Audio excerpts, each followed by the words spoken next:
Bismillahirrahmanirrahim. Assalamualaikum warahmatullahi wabarakatuh. Alhamdulillahirabbil alamin. Assalatu wassalamu ala Rasulillah.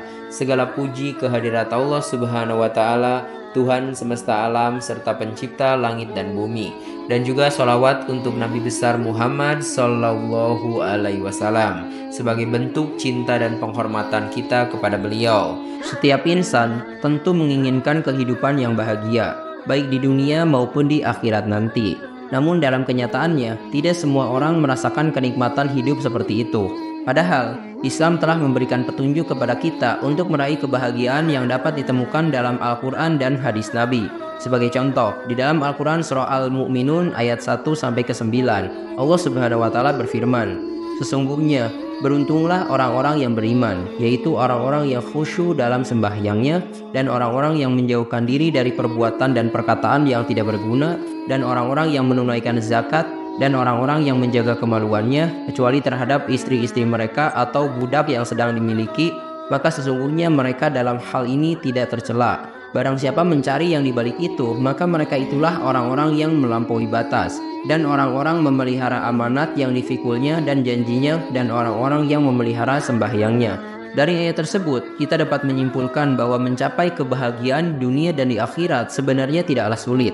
Namun terkadang kita sendiri yang membuatnya terasa sulit. Nah, oleh karena itu, agar kita bisa hidup bahagia di dunia dan di akhirat, Islam mengajarkan 3 poin atau 3 tips penting yang harus kita lakukan. Untuk tips yang pertama, tentunya bersabar saat diberikan ujian. Nah, bersabar adalah salah satu sifat mulia yang sangat dianjurkan dalam Islam. Allah Subhanahu wa taala dan Rasulullah Shallallahu alaihi wasallam memberikan banyak penekanan pada pentingnya bersabar, terutama ketika kita menghadapi ujian dan cobaan dalam hidup. Bersabar dalam menghadapi ujian adalah tanda keimanan yang kuat dan merupakan kunci untuk mendapatkan kebahagiaan di dunia dan di akhirat. Nah, poin pertama yang akan kita bahas itu pentingnya bersabar dalam Al-Quran terlebih dahulu, yaitu ada di dalam Al-Quran surah At-Taghabun ayat ke-11. Tidak ada sesuatu musibah pun yang menimpa seseorang kecuali dengan izin Allah. Dan barang siapa yang beriman kepada Allah, niscaya dia akan memberi petunjuk kepada hatinya, dan Allah Maha mengetahui segala sesuatu. Nah, ayat tadi itu menjelaskan bahwa setiap musibah atau cobaan yang menimpa kita itu sudah diatur oleh Allah dengan hikmahnya.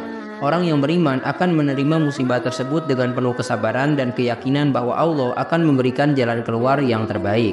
Selain itu, Rasulullah SAW juga bersabda, "Alangkah menakjubkan urusan seorang mukmin itu, karena segala urusannya adalah baik baginya, dan tak ada yang memiliki hal itu selain orang mukmin. Bila ia mendapat kebahagiaan, ia pasti bersyukur, dan itu yang terbaik baginya.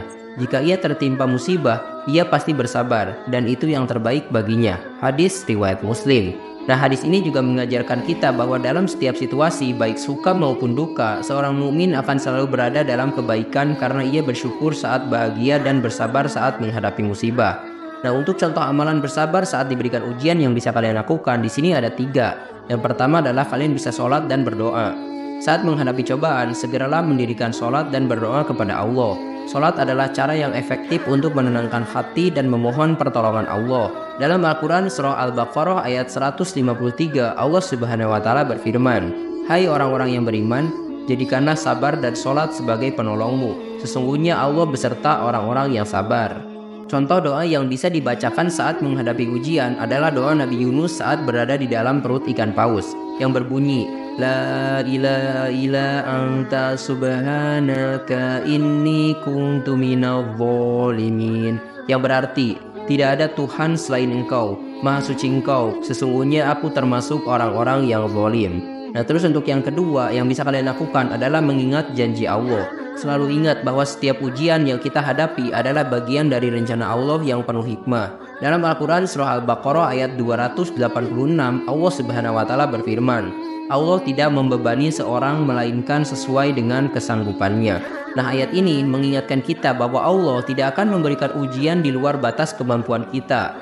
Keyakinan ini akan membuat kita lebih mudah bersabar karena kita tahu bahwa kita mampu melewati ujian tersebut. Terus untuk contoh amalan yang ketiga, kalian bisa menghibur dan membantu sesama. Salah satu cara untuk melatih kesabaran adalah dengan menghibur dan membantu orang lain yang sedang dalam kesulitan. Dengan membantu sesama, kita dapat mengambil hikmah dari ujian yang kita hadapi dan merasa lebih ringan karena dapat memberikan manfaat bagi orang lain. Rasulullah SAW bersabda, "Barang siapa yang meringankan sesuatu kesusahan di dunia dari seorang mukmin, maka Allah akan meringankan darinya satu kesusahan pada hari kiamat." Hadis riwayat Muslim. Nah, sekarang mari kita lanjut ke tips yang kedua, yaitu beristighfar saat jatuh dalam kubang dosa. Jadi beristighfar adalah memohon ampunan kepada Allah Subhanahu wa taala atas dosa-dosa yang telah kita perbuat.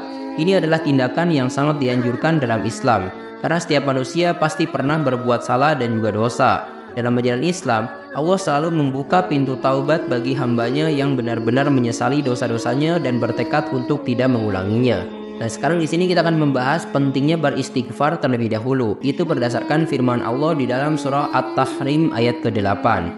"Hai orang-orang yang beriman, bertaubatlah kepada Allah dan taubatan nasuha atau taubat yang semurni-murninya."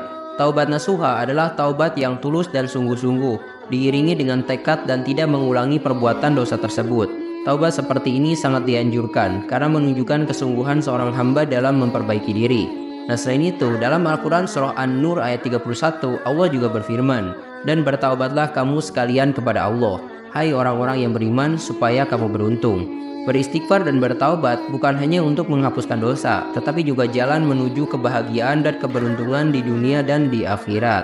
Rasulullah SAW juga pernah bersabda, "Setiap anak Adam adalah pendosa, dan sebaik-baiknya pendosa adalah yang bertaubat." Hadis riwayat At-Tirmidzi. Nah, sekarang ada contoh amalan yang bisa kalian lakukan. Yang pertama, tentunya membaca istighfar secara rutin. Salah satu cara yang paling mudah dan efektif untuk beristighfar adalah dengan membaca istighfar secara rutin.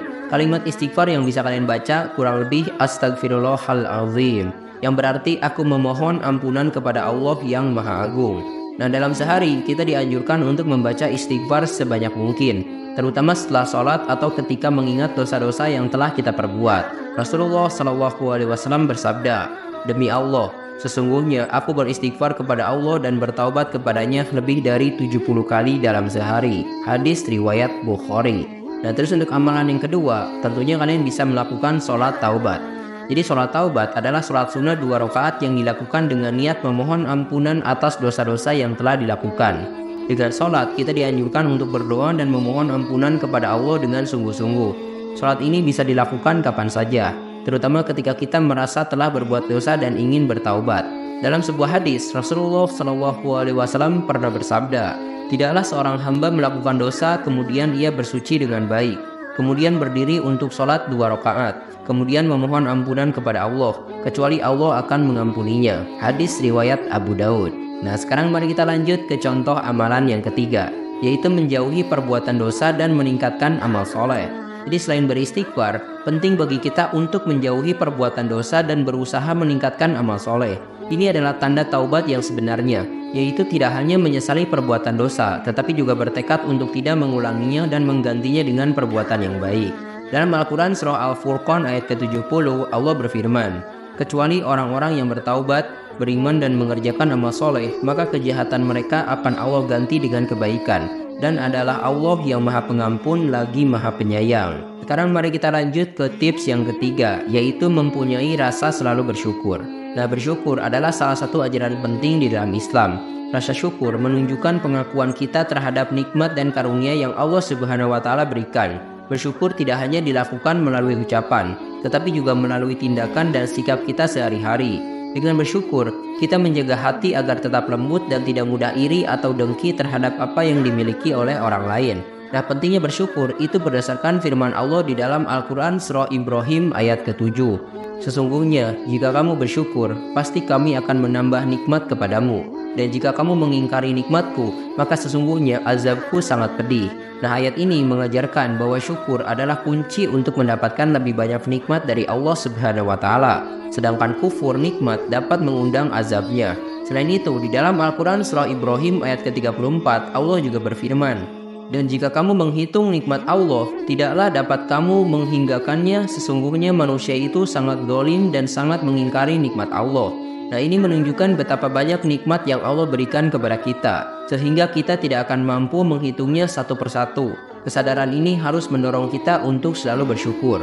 Nah, selain itu, Rasulullah SAW juga pernah bersabda, barang siapa tidak bersyukur atas yang sedikit, maka ia tidak akan bersyukur atas yang banyak. Hadis riwayat Ahmad. Nah, sekarang kita masuk ke contoh amalan yang bisa kalian lakukan. Yang pertama, tentunya kalian bisa rutin mengucap Alhamdulillah. Nah, mengucap Alhamdulillah setiap kali menerima nikmat adalah bentuk sederhana tetapi kuat dari rasa syukur. Kalimat ini berarti segala puji bagi Allah dan merupakan pengakuan bahwa semua nikmat berasal dari Allah. Sekarang mari kita lanjut ke amalan yang kedua, yaitu menjaga dan memanfaatkan nikmat dengan baik.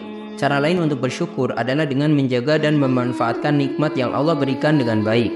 Misalnya, jika kita diberikan kesehatan, gunakan tubuh kita untuk beribadah dan melakukan kebaikan. Jika kita diberikan harta, gunakan sebagian harta untuk disedekahkan dan membantu orang lain. Di dalam Al-Quran Surah Al-Baqarah ayat 172, Allah Subhanahu wa Ta'ala berfirman, "Hai orang-orang yang beriman, makanlah di antara rezeki yang baik-baik dan yang kami berikan kepadamu, dan bersyukurlah kepada Allah jika benar-benar hanya kepadanya kamu menyembah." Terus untuk amalan yang ketiga, yaitu berbagi dengan sesama. Salah satu bentuk rasa syukur adalah dengan berbagi nikmat yang telah kita terima kepada orang lain, terutama mereka yang kurang beruntung. Berbagi tidak hanya berupa harta, tetapi juga bisa berupa waktu, tenaga, ataupun ilmu. Rasulullah SAW bersabda, "Tidaklah sempurna iman seseorang dari kalian hingga ia mencintai saudaranya sebagaimana ia mencintai dirinya sendiri." Hadis riwayat Bukhari dan Muslim. Nah, dengan berbagi, kita menunjukkan bahwa kita menghargai nikmat yang Allah berikan dengan ingin agar orang lain juga merasakan kebaikan tersebut. Terima kasih telah menyimak. Silahkan kirim dukungan kalian dengan klik tombol like, subscribe channel ini, dan bagikan juga ke teman-teman kalian. Semoga dengan membagikan itu kalian bisa mendapatkan pahala jariah dari video ini. Mohon maaf bila ada kesalahan. Wabillahi taufik wal hidayah. Wassalamualaikum warahmatullahi wabarakatuh.